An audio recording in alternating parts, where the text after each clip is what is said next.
anak-anaknya, bukan malah menjadi musuh. Dan anak ini nggak bingung gitu, saya harus kemana, siapa yang harus saya dengerin gitu, kayak ini salah, yang ini salah, yang ini salah, yang ini salah, bagaimana? Mohon izin Ustaz yang tahu. Baik guruku Habib Nabi Ustaz Maulana Mas Fadli serta guru-guru kami yang dimuliakan Allah Subhanahu wa taala serta para orang tua yang dimuliakan Allah Subhanahu wa taala yang selalu berusaha untuk menjadi bestie bagi anak-anaknya.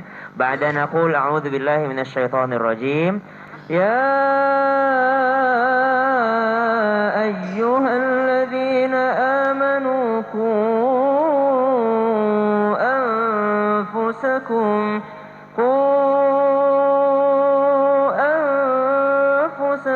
wa ahlikum nara. Allah Subhanahu wa taala berfirman di dalam Al-Qur'an, wahai orang-orang yang beriman, jagalah diri kalian dan keluarga kalian daripada api neraka. Maka jikalau dikatakan ada sepasang yang berpisah, akhirnya menjadikan anak ini broken home, apakah lepas tanggung jawabnya? Oh tentu tidak. Karena Allah katakan ku anfusakum wa ahlikum nara. Jaga diri kalian dan keluarga atau keturunan kalian daripada api neraka. Maka tetap wajiblah orang tua, seorang ayah tetap wajib mendidik anak-anaknya, seorang ayah tetap wajib menafkahi anak-anaknya, dan juga seorang ibu tetap wajib menjadi bestie untuk anak-anaknya, tempat ia curhat, tempat ia berbicara, tempat ia berbincang. Maka kalau dikatakan bahwasanya jikalau sudah berpisah seperti ini, apa yang harus dilakukan? Maka yang pertama, tetap yakin bahwa tidak ada mantan anak. Sering sekali disampaikan oleh guru-guru kita di sini, mantan suami mungkin ada, mantan istri mungkin ada, tapi anak tetaplah anak yang akan dimintai pertanggungjawabannya di hadapan Allah Subhanahu wa taala. Bukankah sering kita dengar riwayat bahwasanya ada seorang orang tua yang sudah hendak melangkahkan kakinya ke surga, lalu ternyata di belakang seorang anak dihakimi juga, lalu anak ini divonis masuk neraka. Namun ternyata dikatakan, ya Allah, saya tidak rela masuk neraka sendirian karena saya tidak mengerjakan sholat, bukan karena saya tidak mau sholat, tapi tidak pernah diajarkan oleh orang tuaku. Saya melakukan maksiat bukan karena saya ingin melakukan maksiat, tapi saya tidak tahu bahwa itu adalah maksiat karena orang tuaku tidak pernah mengajariku. Maka ditariklah kembali seorang ayah tersebut, lalu tidak jadi ia melangkahkan kakinya ke dalam surga karena dia lepas tanggung jawab daripada anak-anaknya. Maka yang pertama, jangan lupa bahwa anak adalah titipan Allah dan ia adalah tanggung jawab dari Allah Subhanahu wa taala. Yang kedua, hubungan kita kepada manusia itu sangat terkait dengan hubungan kita kepada Allah Subhanahu wa taala.